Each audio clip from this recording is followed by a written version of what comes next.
Hi there. In case you don't know by now, I am Andy Jago, pastor of Bethany Lutheran Church and Preschool, and here in a beautiful day, Alexandria, Virginia, at the Canal Center Plaza, and a beautiful stop.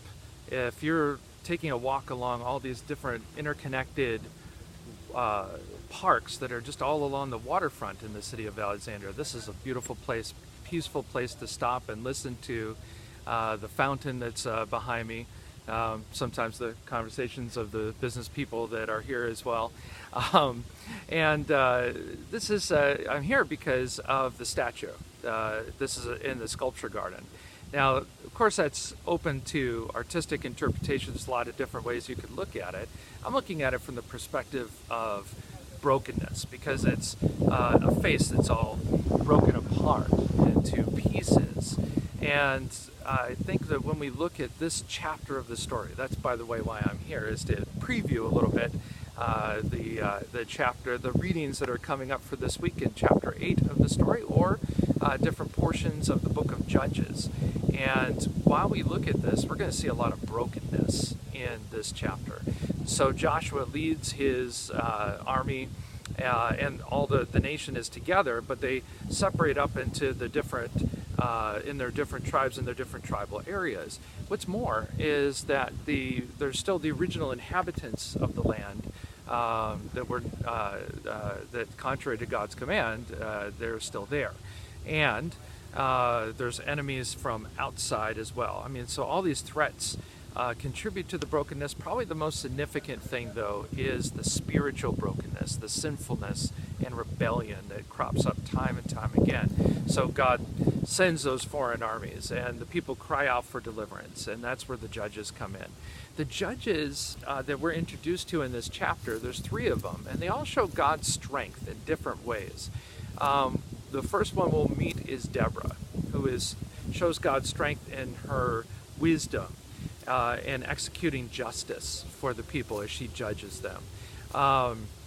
She plays a significant role with the general Barak, in delivering the people from their enemies.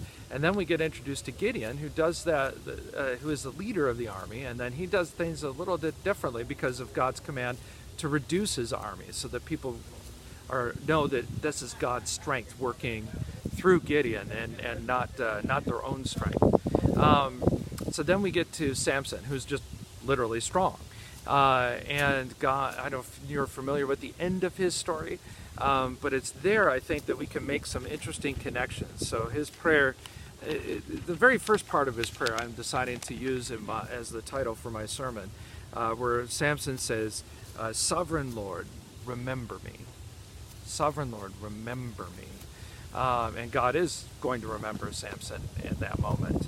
The idea of remembering, so God time and time again in this chapter is going to remember his promises to his people. He's going to send them deliverance, and time again throughout the story that idea of remembrance comes into play. And I can think of no better prayer than to say, Lord, remember me. I think of the thief on the cross when Jesus was there, who said, Lord, remember me when you come into your kingdom.